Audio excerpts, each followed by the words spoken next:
Hey, Jon and Sarah. Hello. Hi. Welcome, welcome. Welcome to Keen on Teens, a show for parents to get secrets and tips on how to be there for their teens in the best way possible. So happy to have both of you. Uh, can you please share a little bit about yourself and challenge success with our audience so they know a little bit more about you? Of course. Sarah, you want to start? Sure.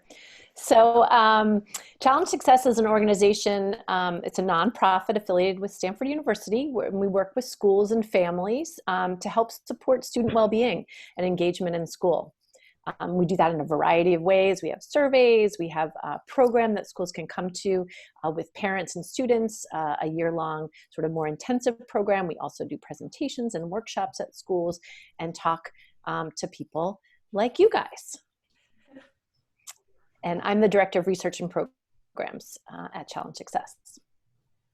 Jon? And yeah, I'm Jon. So I am one of the senior school program directors. So when schools join us for a year-long partnership, as Sarah mentioned, we call that our school program. And so I help provide support to schools to help them zero in on the areas that they really want to put their attention on as schools, around with relative to issues around stress and well-being and engagement, and then help those schools figure out the levers that they might be able to manipulate that might help create conditions where kids can really thrive. Awesome. Well, you guys are the perfect guests in that way. We hope so. Just because we dive deep into what's going on, where are the areas that really need improvement? So from your professional views, what are the biggest challenges that teens are facing today? Yeah. So one of the things that's interesting when we talk to students about their hopes and dreams for the future, how they think about success in terms of their own lives. There's some answers that we hear most common about how students are thinking about success. And what they're telling us is that success for them is money. The way that we will know if they are adults and they are successful is if they're wealthy, or if they have attended a really prestigious school, or if they're earning a lot of money in their highly prestigious job. Which is an interesting conception of success. And because it's all what's giving value are all things that live outside of the student, what we call extrinsic values. And when you unpack with students, where are you getting that message from? How did you learn that success is about wealth? There's a whole bunch of areas that they'll point to. They'll point to elements of school that reinforce this idea that performance and who has the best grades is the one that's going to live the fullest, happiest life. They'll point to social media. They'll point to their parents. They'll point to their friends. So from their vantage point, they're getting this message that success equals money from all over. And I think what's really important to keep in mind is if that is the mental model you have in your head, if success dictates that you need to have gone to a really selective school, that you need to make a whole lot of money, that you have to have a really highly regarded job, if that's the only path to getting to being a successful human being, to being happy in your life, it puts a whole lot of pressure on making sure that you're sticking to that straight and narrow path towards success. And I think what happens that when students have that mental model in their head, and there's any deviation from that path, when they get grades that don't seem to be keeping them on that path, or when they don't get an acceptance letter from the school that's going to secure the subsequent high-paying job later on, the stakes can feel incredibly, incredibly high. And so one of the things that we like to do when we're working with schools, we're working with families and students, is to help really unpack those narratives around what does success mean? and invite some conversations for students to think about what success means for them. The one other piece that I'll touch on here is I think a lot of times we as adults, when we're talking to students about our own paths forward, talk about our own paths with all the wisdom we now have in adulthood. So we'll say, well, I went to this college and then I got this job and that made me think that I should get this job, and now we live in this community, in this house, and look at how great life is. So the implication when we tell our stories is often that it's this very straight line that we took to getting to where we are. And I think for a lot of adults, that's not actually their experience. For a lot of adults, life has had a whole bunch of twists and turns and doesn't look very straight in hindsight. And so I think that one of the things that I get really excited about thinking about is how do we get more stories out there in the world? How do we help supplant the idea that students have in their head that success is a straight line, and instead offer some counter narratives of these windy, curvy paths that a whole bunch of us took to getting to where we are, so that when life throws a curveball at you, when you don't get into the school you want to go to, or when you don't get the grade that you hoped you got to, it does not then mean that you're now off the path. It just means that, oh, this is one of those curves that I know life will take, because all the adults around me are talking about their lives as having these twists and turns. Does that make sense? Absolutely. That was clearly well put. Thank you. Sarah, did you want to add anything to that? Wow, there's there's not much more I can add. I mean, I think that when you get down to the nitty gritty, that the part that's hard is the little things along the way that we can do in our families and in schools that support that narrative. So that can be in our work.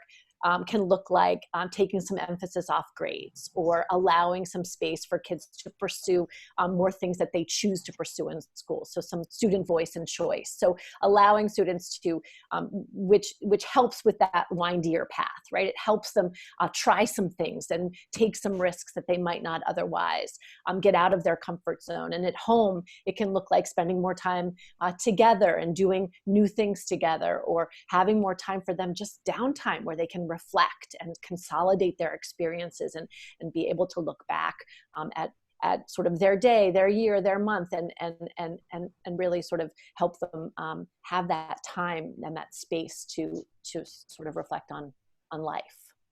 Can I ask you a question, Sarah? Mm-hmm. What are some behaviors of families that you think exacerbate this idea that success is determined by the college or the grades or the job income? I mean, it's interesting because I think that a lot of families, most families, when you ask them what they value, they value happiness and health and well-being and, all the things that I think we all hold true. And then you ask them, well, so what do you ask your kid when they come home from school, or when you see them after work? And it's like, how'd you do on the test? Or, did you finish your college application? Or and so that sort of discrepancy between value and behavior is one that we sort of like to shine a light on. So if you value these things, which we know that you do, these intrinsic, things. So how are you behaving that's aligned with those values? And it's not a blame thing. It's just a shining a light and saying, oh yeah. So instead of asking about grades, that's an example of what you're asking, Jon, when your kid gets home from school, or when you come home from work, or, sort of asking them like, something about like, what did you enjoy the most about today? Or tell me one thing that you're proud of about the day, or what did you have for lunch even? Or, things that sort of are more aligned with your values. I also want to point out that what we are endorsing here is not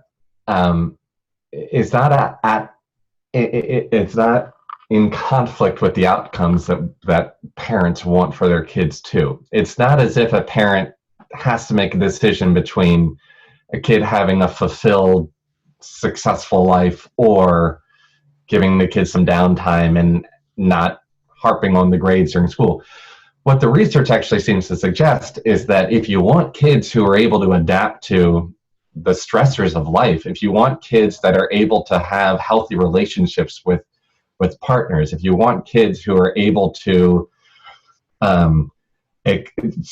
start businesses even, right? Having time to play when you're young, having time to learn these social emotional skills, having time to really develop your 21st century skills, which are communication, collaboration, critical thinking, creativity. Like, those are just the fluffy things that make us feel good so that we can coddle our kids. No, like, those are actually what it takes for kids to navigate the world and to be healthy and to thrive. Absolutely. A common theme on this show is building resiliency in our teens. Yeah. And yeah, you hit on a really good point that they really need to bounce back from adversity, because it can be so easy to be pulled down and with any like negative situation if you're not ready and prepared for it. Well, and one of the things you're touching on, Cher, is that in order to bounce back from adversity, they need to have adversity. So there's also the parents, the sort of the smoothing the path in front of your kid. So we talk a lot about that with parents, that, you know, they need to be able to take healthy risks and try things, and not having parents solve the problems before they get there for kids. So you know, to bounce, so there's some of those things that we talk to parents about as well. Oh, wow. Because one of the, if we can equip students before they leave home with the understanding that they have the capacity to weather adversity and they have the tools to overcome any obstacles they face, that's a gift that will serve them the rest of their lives. And what we do instead is we put them in this situation where we say, well, we don't want you to deal with any adversity. We don't want you to have any setbacks, because we don't want you to feel any more stressed than you need to. And what you're seeing as a consequence is that if kids are now, maybe they're in their first job, maybe they're in a community college, maybe they're in a 4-year college, and they now have a whole lot more autonomy. And now, when adversity does arrive, and that might take the form of a grade that they're not thrilled about, that might take the form of getting laid off from a job, that might take the form of a conflict with a friend, that when the guardians aren't there to support them, and the students don't have this sense of self of, oh, I have the skills to know how to handle this situation, kids fall apart. And we're seeing kids that are really in need of a whole lot more, you know, they have panic attacks at that moment and need some pretty severe counseling, because when guardians aren't there, I don't really know how to do this myself. Gotcha. So it's a shift from being that protector, which is Yeah. part of the parent like mental model, right, to now shifting to empowerment. Totally. And it's not easy. Yeah. It's not easy. Interesting. So what can parents do to help shift that and push their teens forward so they're able to take in a lot? Yeah, I think it's a really important question for us all to consider. And you know, I think the goal is to take the long view. There was David Brooks, who writes for the New York Times, had a piece a couple years ago where he differentiated resume virtues from eulogy virtues. Like, what are the things we want people to say about us when we're no longer here? Which is, I recognize, a kind of morbid question to ask. But what I appreciate about it is that I think it invites us to look beyond that grade. It invites us to look beyond that admissions letter. It invites us really to look over the course of a lifetime over those skill sets that we really want to help cultivate in our kids. And so, I think Sarah has some, what she's saying about even like the way that you ask your kids questions when they come home after school can help reinforce what those values are that you as a family are championing most. If it is social and emotional learning and kindness that we care about, well, how can you as a parent, in the way that you interact with your kid, help reinforce that that's what you're really curious about? And maybe that is the form of, you're going around the dinner table and you're asking about, I don't know, what's one act of kindness you did today? Or if it's hard work that you really want to be the focus, well, what's one challenge that you encountered in the past week this is something we do in my family. We, in lieu of doing best part of the day, we sometimes will do what was the hardest part of your week? What was the part of your week when you encountered some obstacle that you needed to work especially hard to try to confront it? And you might not have succeeded at it, but we're a family that really wants to talk about not just our wins, but also our struggles as well. And so, I and my partner participate as well. We are trying to model also that, I had this meeting with Sarah, and Sarah was really seeing the situation in a different way that I did, and I was really having to work really hard at trying to manage my feelings around it. So I'm trying to model for my kids as well that that setbacks, that struggle is something that is natural and normal and welcomed, because I think it's helpful to be able to share how we handle them as adults and model how we kind of learn from those setbacks. Sarah? Yeah, I think the only thing I would add to that is, thinking about celebrating, those sort of struggles instead of celebrating just the A grade, or, and I think the modeling piece is something that we know from research, when adults model that they have had setbacks and how they've, sort of recovered and moved on, that really does impact kids. I think also sending the message to kids that, you can do that, you got this, in however many ways, you can say that. And, but, they're anxious, they're nervous about a test. That's normal, normalizing and saying you got it. Like, I think as many ways you can do that as possible. There's a really interesting study that somebody I know ran a couple of years ago, where she took a group of students that were all in Psych 1, so this kind of big generic first year class. And half of the kids before the first test got an email from the professor saying, hey, don't forget to bring your pencil to the exam tomorrow, good luck. And the other half got a email that said, don't forget to bring your pencil to the exam tomorrow, good luck. Also, if you're feeling anxious, keep in mind that that is your body's way of signaling to you that you're ready to perform. So what they were trying to do in these two emails was show what the effect was of helping students reinterpret these feelings of anxiety or of like performance, that threat of not being able to perform right. Oh, those are just the butterflies that mean your body is ready. And what they found as a consequence of that one sentence addition to the email was a statistically significant difference in the grade that the students received on their exam. So I think it was the difference between an A- and a B+. And just from that one sentence, and to Sarah's point, the mechanism that they think is at play here is that you're helping remind students that when they feel that tinge of anxiety, that is not their body's signal that they are ill-prepared and that they can't do this. In fact, to Sarah's point, it's like your body saying, like, we got this, you got it. And so all the ways that we can help remind students that they're equipped to do what they have to do, I think can be really useful.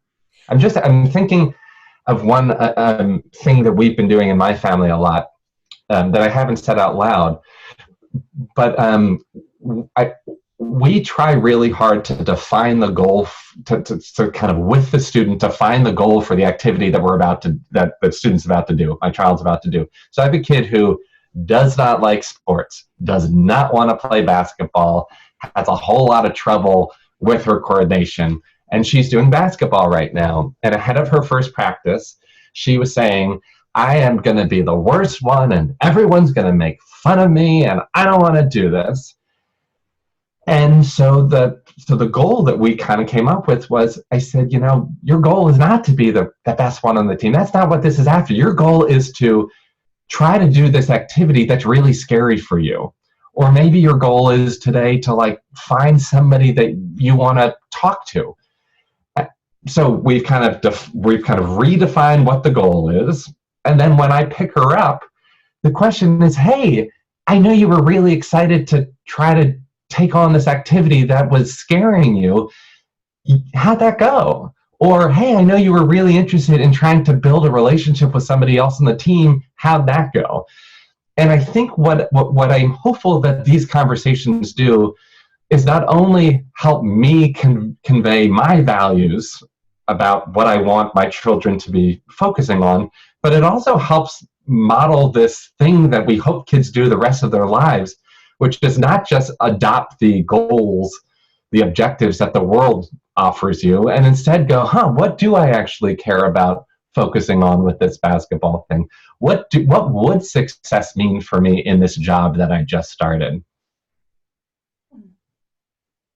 I just want to make sure to reframe. We're talking about sort of everyday anxiety and performance anxiety, Yes. Not clinical anxiety or chronic. So there's a really big difference between sort of the day-to-day, I'm taking a test, I'm trying something new, and building resilience in those ways versus a clinical definition of anxiety. I just want to make sure that we're clear on that. Wow. I've learned so much. I love the way you guys put it. It sounds like your techniques will help build confidence in our teens. But also, it sounds like you guys are not a big fan of shaming. Nah. I'm a fan of I'm not a fan of shaming. I guess I am a fan of saying that it's everyone's. We're a community, school, families, kids, and we all hold responsibility for changing this narrative and helping kids thrive. So I'm not afraid to place blame on all of those parties, but I'm not a fan of shaming. Blaming maybe, shaming not. Oh, wow. Well, I'm sure our audience has learned so much. Thank you for being here. I'm so sorry we're out of time, but I believe you guys have a free gift to offer our audience. Yeah, so we have a presentation that we deliver a lot at schools for parent communities or in faculty meetings or at student assemblies. And the presentation that we are most often offering schools when we first start to engage with them is a presentation we call the Well-Balanced Student, which touches on a whole bunch of the themes that we were talking about here. The central question of that presentation is, how do we help kids who are living lives that have a whole bunch of stressors in them to have balance, to thrive, to focus on what we call PDF, playtime, downtime, and family time. So a couple of years ago, we recorded one of our colleagues delivering this presentation so that we could offer it on video for $19. And we've made a promo code so that if you're interested in watching this presentation online, you can use the promo code, and for the next couple of weeks, you'll be able to watch it for free. If this is the kind of presentation that you want to bring to your school, maybe you're part of your PTA and you think this would be an important conversation for the parents in your community to have, or the faculty, feel free to reach out to us, and that's a conversation that we can certainly have. But we hope that video helps catalyze some more thinking on these themes. And the promo code is? It is Sarah. Keen, I think it's Keen on Teams, isn't Keen, it? I think that's right. I think it's all lowercase. We'll send that out in an email. Thank you. Yeah, we'll definitely include it with this presentation. So thank you. Any last thoughts? I know you guys have shared so much wisdom already. Just that it was great to be invited to do this. Thank you. Thank you both. All right. Well, we'll talk soon then. Okay, Thank you Eric. all. Bye. Bye. Bye-bye.